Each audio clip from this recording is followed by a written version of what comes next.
pelajaran-pelajaran kita ini itu terjauhkan, pelajaran-pelajaran di SD maupun yang lainnya itu terjauhkan dari kitab suci. Ya, lazim saja itu terjadi menurut saya. Kalau kita tengok sejarah, itu kan begini.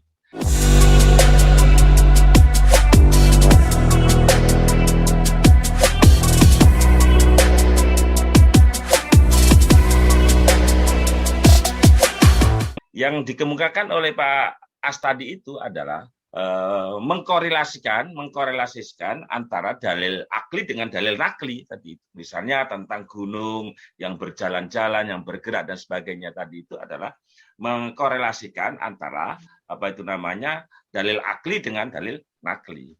Karena itu sebenarnya sebagai kitab suci Al-Qur'an itu adalah memberi inspirasi intelektual, inspirasi ilmiah, inspirasi teologi dan lain sebagainya. Itu posisi Al-Qur'an.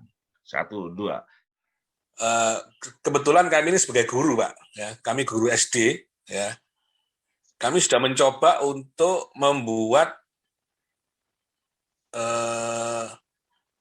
tema-tema itu saya kaitkan dengan ayat-ayat Al-Quran guna membangun karakter siswa. Itu. Ya, problem kami ini pendidikan kita ini kurang diintegrasikan dengan ayat-ayat Al-Quran. Sehingga kita khawatir akan melahirkan mungkin saja ilmuwan-ilmuwan yang sekuler. Yang kedua, saya ingin mengatakan bahwa ini sekaligus menjawab yang terakhir tadi itu. Tentang bahwa pelajaran-pelajaran kita ini itu terjauhkan, pelajaran-pelajaran di SD maupun yang lainnya itu terjauhkan dari kitab suci.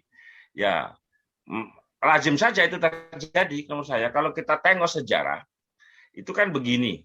Ketika ilmu pengetahuan berkembang di Islam, ketika zaman Abbasiyah sampai pada zaman di Andalusia itu para ulama kita, karakter ulama kita dalam membangun ilmu pengetahuan itu kan begini, menyingkirkan aspek-aspek mitologis dari ilmu-ilmu Yunani yang diambil, dari ilmu-ilmu India yang diambil, itu aspek mitologinya dikeluarkan, dikeluarkan. Kemudian diisi dengan aspek rububiyah. Jadi karena itu kalau kita lihat produk-produk intelektual abad pertengahan Islam itu sifatnya selain terintegrasi dalam semua disiplin ilmu, itu ada satu ciri utama, yaitu selalu di dalam ilmu itu ada aspek rububiyahnya, aspek ketuhanannya. Itu selalu itu ada aspek ketuhanannya. Dan karena itu dulu itu disiplin ilmu tidak terspesialisasi seperti sekarang.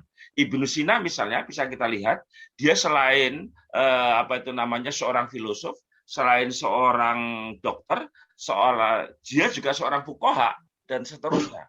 Jadi ilmu itu satu orang itu menguasai beberapa ilmu, dan semua ilmu yang diciptakan itu ada unsur rububiyahnya. Misalnya adalah bahwa contoh ilmu astronomi. Astronomi kan dikembangkan dari tradisi Zoroaster, kan begitu itu kan. Itu unsur mitologinya dibuang, diisi unsur rububiyah. Kalau kita pelajari misalnya ilmu astronomi dalam Islam itu, kalau di pesantren ada kitab menggunakan alat rubuk itu dulu, kalau saya masih di pesantren dulu itu selalu ada nuansa ketuhanan yang ada di dalam ilmu-ilmu itu. Nah, ketika ilmu itu dibawa ke barat, setelah jatuhnya Andalusia sampai Islam itu, unsur rububiyah ilmu itu dibuang unsur rububiyahnya, menjadi kosong. Karena itu ilmu menjadi sekuler. Dan itulah yang kita warisi sekarang. Dan itu yang dikembangkan di barat sedemikian rupa, dan sekarang yang dipelajari di dunia Islam. Karena itu bisa kita lihat bahwa nalar intelektual kita sebenarnya adalah nalar intelektual barat, kita secara tidak sadar. Karena dari SD kita itu sudah mempelajari ilmu-ilmu yang desainnya adalah desain barat ketika ilmu unsur rububiyahnya sudah dikeluarkan. Kosong dari unsur rububiyah. Nah, saya kemudian sangat menghargai usaha Bapak siapa tadi yang terakhir tadi untuk mengembalikan itu.